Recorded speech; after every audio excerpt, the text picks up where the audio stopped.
Chadodi pour accueillir le Shabbat en musique. C'était avec la communauté de Londres qu'on faisait Hershtik, Ben Soussan, enfin bon, une chose. Alors, c'est vrai que quand on dit le mois de Av, pas terrible.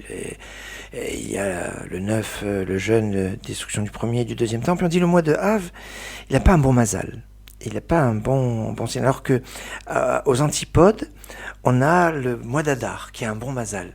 Et c'est intéressant, on dit que de la même façon que quand on commence le mois de Av, on diminue la joie, ainsi que quand on commence le mois d'Adar, on multiplie la joie. La joie va être, pas liée au mazal, mais il y a une force. Mais il va y avoir un autre lien qui est assez intéressant, c'est entre les 3 mois qui sont d'un côté le mois de Av, mois triste, sur le début, après c'est un mois gai, le mois d'Adar, qui est gai par excellence, et puis il y a le mois de Nissan. qui va avoir aussi une connotation assez particulière, et on va retrouver une sorte de calque de mois de Av par rapport à Nissan. Le jour, au mois de Nissan, c'est Pessah, la soirée du Seder est fondamentale. Le jour de la semaine où tombe la soirée du Seder, c'est le jour de la semaine où tombe la soirée du 9 Av. Mais c'est dans ces 3 mois que je vous ai cités, Av, Nissan et Adar, il va avoir une connexion avec les 3 bergers d'Israël, qui sont Moshe, Aaron et Myriam. Moshe et Niftar le 7 Adar, Aaron le 1er Av, on l'a dit tout à l'heure, et Myriam le 10 Nissan. C'est intéressant cet aspect. Et si on voit les initiales de Av d'un côté, Nissan et Adar, ça fait Anna. Anna, Hashem, Anna, Dieu, sauve-nous, c'est ce qu'on retrouve dans le Hallel, sur lequel on va revenir. Mais c'est pas tout, c'est que le 1er Nissan, c'est le jour de la disparition de Nadav et Avihu. Nadav et Avihu, qui sont les enfants de Aaron. Aaron, c'est le Av. Donc il y a un côté de Av par rapport, de père, au mois de Av, par rapport au mois de Nissan. Ça peut être assez remarquable, cet aspect. Mais il va y avoir un autre lien entre le mois de Nissan d'un côté et le mois de Av d'un autre. En effet, on nous dit que quand le mois de Av est apparu, s'est posé la problématique, quel est être le signe astrologique du mois de Av. Et tous les signes ne voulaient pas. Ils ne voulaient pas, parce qu'ils ont dit, le mois de Av, c'est un mois qui est triste, on ne veut pas. Et il a fallu que le roi c'est le Meller, le roi c'est lié avec le mois de Nissan, Chodesh Hazeh Lachem, Chodashim, ce mois sera pour vous le premier des mois, Lachem c'est les mêmes lettres que Meller, et Meller, c'est le lion qui est le roi des animaux, le lion va être désigné, alors qu'il devrait être le signe astrologique du mois de Nissan, qui correspond, chaque mois, à une correspondance aussi avec les tribus d'Israël, et la tribu de la royauté, c'est la tribu de Yehuda. C'est pour ça que le symbole de Yehuda, c'est le lion. C'est pour ça que le symbole de la ville de Jérusalem, capitale de Yehuda, qui va être la ville de David, son signe, c'est le lion. Mais le lion, c'est pas le signe du mois de Nissan, c'est le signe qui a été donné au mois de Av. Et c'est intéressant parce que au mois de Av, le temple a été détruit, qui est appelé Ariel, qui est lié avec le lion, parce que le temple avait une forme de lion, avec quand le lion se couche et qu'il y a sa crinière avec sa hauteur d'un côté, puis il s'effile ensuite, c'est un peu comme le Kodesh HaKodashim, le Kodesh, et puis il va comme ça en filant. Puis c'est intéressant cet aspect du lien entre le lion et le mois de Av, quand on sait que le 5 Av, c'est la Hilula du Hari. Le Hari, c'est Rabbi Yitzhak Luria, le grand kabbaliste que le monde a connu, qui était dans les Hilula, c'est le 5, et c'est le Harizal, le Hari. Et alors, intéressant ce lien, donc, le mois de Nissan qui a donné au mois de Av son signe astrologique. Mais c'est pas tout. On est dans le paracha cette semaine de Matot, où on parle que Pinchas va faire la guerre. C'est un peu la continuité de l'histoire de la paracha de Pinchas, où il y a eu l'histoire avec la tribu de Shimon qui s'était allé avec son chef à la débauche, et qui fait que Moshe Rabbeinu, à la fin de la Torah, dans le paracha Vezot HaBracha, ne voulait pas faire de bracha à la tribu de Shimon. Et vous regarderez, dans le paracha Vezot HaBracha, il y a une bénédiction pour chaque tribu, et il n'y a pas pour Shimon. Et c'est pour ça que toujours on parle de 11 bénédictions, parce que Shimon est absent. Et c'est intéressant cet aspect-là, parce que si on veut voir une correspondance, on a dit il y a 12 mois de l'année, il y a 12 tribus d'Israël. Donc chaque mois correspond à une tribu. Mais comment on va dispatcher les mois avec les tribus ? Alors, on va prendre comme référence le mois de Nissan, où il y a eu l'inauguration du Mishkan, l'inauguration du sanctuaire, où chaque jour, une tribu a offert les sacrifices. Quand on voit l'ordonnancement des tribus, on voit la première, c'est Yehuda, donc ça marche bien avec ce qu'on a expliqué avant, et la 5e, c'est la tribu de Shimon. Justement, la tribu de Shimon arrive en 5e, et le mois de Av correspond à la tribu de Shimon. Ça colle très très bien, parce que la problématique du mois de Av, c'est la destruction du temple, mais son origine trouve son côté funeste à cause de la faute des Meraglim, la faute des explorateurs. Or, dans la faute des explorateurs, toujours on évoque les explorateurs, c'est la faute du Lachon Hara. Mais qui a fait du Lachon Hara? Qui a mal parlé? Ben, ce sont les explorateurs. Autrement dit, c'est 10 personnes. Les enfants d'Israël, l'ensemble des enfants d'Israël, ils n'ont rien dit. Ils n'ont fait qu'écouter. Donc la faute dans le Lachon Hara, et ça c'est bon à se le répéter et à se souvenir de cette problématique. La faute du Lachon Hara, c'est pas seulement le dire, c'est aussi et surtout l'écouter, parce que s'il n'y a personne pour écouter, il n'y aura personne pour le dire. Quoi, vous allez me dire, il y a des gens qui parlent seuls. Mais en tout cas, ce qui va donner toute la force et toute l'importance du Lachon Hara, c'est qu'il y a un public et qu'il y a des gens pour l'écouter. Et c'est pour ça que le mois de Av va être le mois de la Shmira, le mois de Louis. Parce que la faute qui était faite au moment de la faute des explorateurs, c'était Louis. Alors que, regarde, dans l'ordonnancement des tribus, la 4e tribu qui arrive dans l'ordonnancement, qui va correspondre au 4e mois, le mois qui se termine aujourd'hui, le mois de Tammuz, c'est la tribu de Réhouven qui a vu. Parce que les explorateurs, pendant 40 jours, ils ont visité la terre d'Israël, c'était les 30 jours du mois de Tammuz, et pendant 9 jours du mois de Av. Et donc, ça veut dire que le mois de Tammuz, c'est le mois de la vision. Et d'ailleurs, dans le Sefer Yetzira, on a fait un lien entre la vision et le mois de Tammuz, et Louis et le mois de Av. Donc, il y a un lien entre Louis, la tribu de Shimon, et donc la tribu de Shimon qui n'a pas eu de bracha. Elle n'a pas eu de bracha dans la Vezat HaBracha? Pas tout à fait. Parce qu'en fait, il y a une allusion. Et c'est remarquable, parce que l'allusion, elle est dans le verset où il est marqué « Shema Hashem kol Yehuda ». Écoute Hashem, la voix de Yehuda. Ça, c'est la bracha que Moshe, dans la paracha Vezot HaBracha, va faire à Yehuda. Il dit « Shema Hashem kol Yehuda », écoute Hashem, la voix de Yehuda. Shema, vous entendez, Shema qui écoute. C'est une allusion à la tribu de Shimon. La tribu de Shimon va recevoir sa bracha à travers Yehuda. Autrement dit, le mois de Av va retrouver sa bracha à travers le mois de Nissan. Shema Hashem kol Yehuda, écoute Hashem, la voix de Yehuda, c'est quoi? Yehuda, c'est à travers le roi par excellence, c'est le roi David. Le roi David qui a composé les Tehillim. C'est pour ça que quand on est dans les moments difficiles, comme le mois de Av, qu'est-ce qu'on fait? Des Tehillim. On fait des psaumes. Et les psaumes qui sont la base de toutes les téphilotes, c'est la base de cette période difficile, mais où les prières ont une importance décuplée. En effet, dans le psaume 102, il y a marqué « Tefila le'ani ki atof v'lifnei Hashem yispor sicho » prière du pauvre qui s'enveloppe et devant Dieu, il déverse sa parole, il déverse sicha, c'est la prière. On dit, la prière du pauvre, elle enveloppe et elle fait monter toutes les prières de tous les autres. Parce que il est dans son humilité, dans sa situation où il est dans une sincérité dans sa prière, et ça permet de faire monter toutes les prières des autres. Et dans cette période du mois de Av, où on est un peu tous des pauvres, on est dans ce moment difficile, eh bien c'est le moment où toutes les prières peuvent remonter. Et c'est le moment où les prières sont les plus importantes, c'est justement au mois de Av. Alors il faut pas le rater. Et la clé de tout cela, eh bien, chaque Rosh Chodesh, on le voit à travers le Hallel, parce que le jour de Rosh Chodesh, on fait le Hallel. C'est pas évident, le Hallel le jour de Rosh Chodesh, parce que, a priori, c'est pas un jour de fête à festoyer comme Pessah, Shavuot ou Sukkot.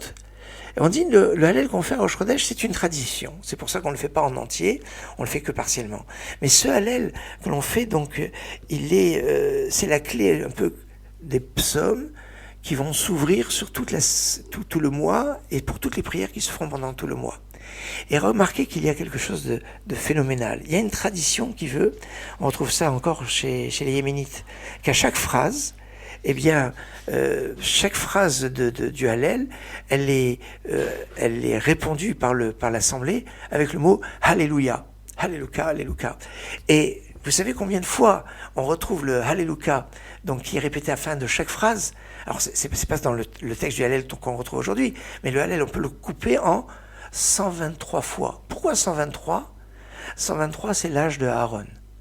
Aaron a vécu 123 ans. Et Aaron, Saïloula, c'est justement le premier Av, c'est ce Shabbat où on fera le Hallel, où il va avoir cette connexion avec les 123. Ah, c'est pas commun ça. Et là il y a quelque chose qui me semble remarquable dans la connexion entre la prière la bénédiction de Shimon, qui est comprise dans la bénédiction de Yehuda, dans Shema Hashem Kol Yehuda, qui est une allusion avec les Télim, les psaumes du roi David, ces psaumes du roi David dont la source se retrouve dans le jour de Rosh Chodesh, le jour de Rosh Chodesh qui sera ce Shabbat, et c'est un passage du Hallel que je vous propose d'écouter. On a parlé de bracha, Yosef Hashem Alechem, que Dieu vous rajoute. Il vous rajoute Kachem, et comme ça, de 1000 fois, comme Moshe dira dans la paracha de la semaine prochaine, paracha de Devarim, de cette bracha qui se déverse, qui se développe, la bracha qui vient du qui? De qui? Des Kohanim, un Birkat Kohanim. Et c'est la Iloula du premier Kohen, ce Shabbat. Donc c'est la bracha par excellence. Yosef Hashem Alechem, Philharmona. Yosef Hashem Alechem, Alechem, Alechem, Yalmenechem, Ruchim Atem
Un petit point de halakha avant de se quitter. La question qui se pose souvent, c'est la semaine maigre, on ne peut pas manger de viande. Alors oui, c'est cette semaine qui arrive. Fondamentalement, c'est seulement le repas qui précède Tisha B'Av, qui précède le jeûne. On n'a pas le droit de manger de la viande et boire de vin. Qui cette année n'aura pas lieu, parce que le dernier repas avant le jeûne sera pendant Shabbat. Et pendant Shabbat, pas de manifestation de deuil, donc il n'y aura pas les lois de Seuda Mafseket avec un seul plat, etc. Cette année, la Seuda Shishit, qui sera le dernier repas la semaine prochaine, avant le jeûne, eh bien, pas ces lois-là. Mais on a l'habitude de faire remonter les lois qui nous interdisent de manger de la viande et de boire du vin pendant toute la semaine qui précède à partir de un lundi 1er Av, de Av. Bon, la question ne se pose pas puisque c'est Shabbat. À la sortie de Shabbat, alors les restes du Shabbat, certains autorisent de les consommer à la sortie de Shabbat, surtout à la sortie de Shabbat. Rabbi Tzikel disait que celui qui mange tous les Motzei Shabbat, tous les samedis soirs pour le repas de Melav et Malka, il mange la viande, peut manger de la viande aussi ce Motzei Shabbat, il n'y a pas de souci. Maintenant, si on n'a pas cette habitude, évidemment, la question ne se pose pas. L'Avdallah, sur le vin, oui, c'est la tradition la plus classique, aussi bien Ashkenaz que Séfarade, bien que certains Ashkenazim ne veulent pas boire de vin de l'Avdallah, ils donnent à boire à un enfant, ils font sur la bière. Mais fondamentalement, c'est mieux de faire sur le vin. Quand on dit qu'on n'a pas le droit de boire de vin dans cette période, c'est que le vin ou le jus de raisin, mais les autres alcools, avec modération bien évidemment, ce n'est pas interdit. On a le droit de donner à manger de la viande aux enfants, surtout si en dessous de 12 ans, et surtout s'il y a besoin pour des raisons de santé, s'ils sont un peu faibles, etc. De la même façon, un malade, bimkom choli, lo gazru chachamim, quand il y a maladie ou convalescence d'une maladie, eh bien, il n'y a pas de décret des Chachamim, on peut donner de la viande. Bon, éventuellement, on préférera donner de la volaille plutôt que et si on peut donner du poisson, eh ben c'est encore mieux, c'est même meilleur pour la santé. Que ce soit pour les femmes enceintes ou pour les femmes qui allaitent, tout ça, c'est bien, si elles ont besoin, elles peuvent. Bien qu'aujourd'hui, on a plein de choses qui permettent. Alors, quand on dit que c'est interdit de manger de la viande, ben, c'est aussi de la volaille, c'est aussi de la viande conservée. Alors, c'est vrai qu'il y a des traditions en Afrique du Nord, par exemple les Tunisiens qui mangent du merguez, du vieux merguez ou de la klia, la vieille viande, mais c'est pas une obligation de les manger. Quand on dit ceux-là ils mangent le merguez, c'est une tolérance. Et si on peut éviter de le manger, c'est mieux. C'est pas obligé. C'est comme manger du riz à Pessah, on peut. Mais c'est pas une mitzvah de manger du riz à Pessah. Donc Alors si on a un plat où on a fait cuire de la viande et qu'on a enlevé la viande, minadine, ça pourrait être permis s'il n'y avait pas vraiment du gras, mais enfin bon, on a l'habitude de ne pas le faire. Par contre, si on a dans une marmite, on a fait cuire de la viande, il y a moins de 24 heures, donc ça indique un petit peu de nat barnat, on a fait cuire des pâtes dans une marmite de viande où on a fait cuire de la viande, mais il y a moins de 24 heures, on a le droit de manger ces pâtes pendant les 9 jours, il n'y a pas de souci qui se pose sur cette question. Voilà quelques points, évidemment, je suis sûr que le rabbin de votre communauté développera tous les aspects aussi de ce qu'on appelle Shavua Shechalbo, la semaine où ton Tisha B'Av, se raser, se couper les cheveux, laver le linge, se changer, etc. Tout avec cette année, est-ce qu'il n'y a pas vraiment un digne de Shavua Shechalbo, la semaine où ton Tisha B'Av, et ceux qui sont marmir, qui font recommencer à partir de ce Motzei Shabbat, vont tolérer de faire des choses jeudi, vendredi, et pour Shabbat prochain, on pourra goûter les plats qui sont même avec de la viande, pour avoir des tolérances. Voilà quelques points d'une façon très très succincte. Pour plus de détails à approfondir dans vos communautés, pour l'heure, il est temps pour moi de vous souhaiter Shabbat Shalom, Kit Shabbos, Shabbat Shalom Umevorach, Chodesh Tov Umevorach, Rosh Chodesh, Chodesh Tov Umevorach, Philippe.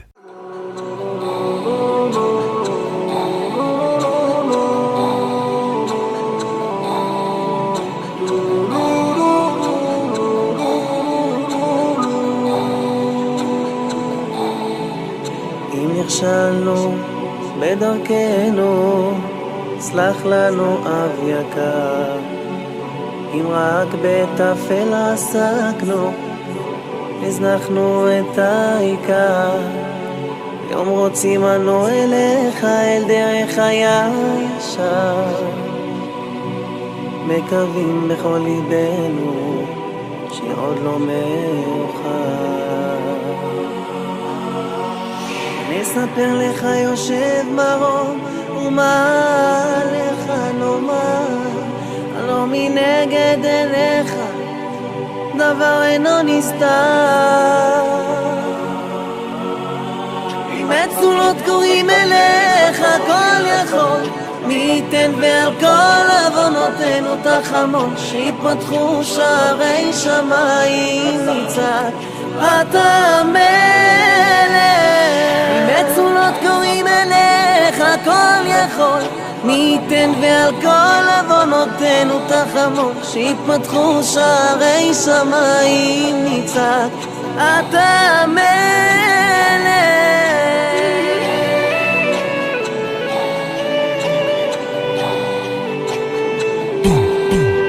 גם אם סרנו עם מצוותיך אל מלא רחמים, היום שבים אנו אליך בבושת פנים, זוכרים שבנו האמנת מכל אותם עמים, רוצים ללמוד את תורתך באמת ובתמים, ונספר לך יושב מרום ומה לך נאמר, הלא מנגד עיניך דבר אינו נסתר,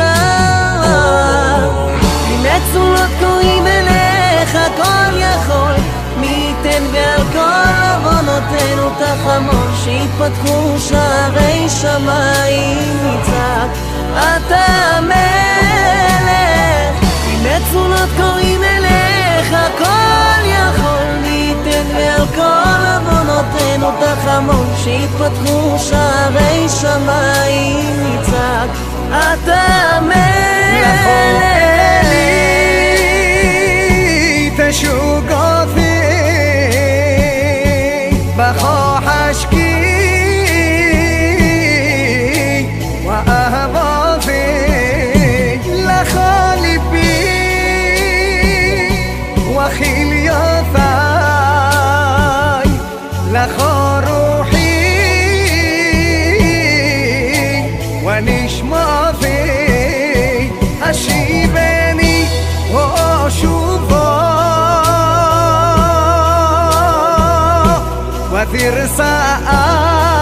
ותרסעת תשובותי. מצולות קוראים אליך כל יכול, מי ייתן ועל כל עוונותינו תחמול.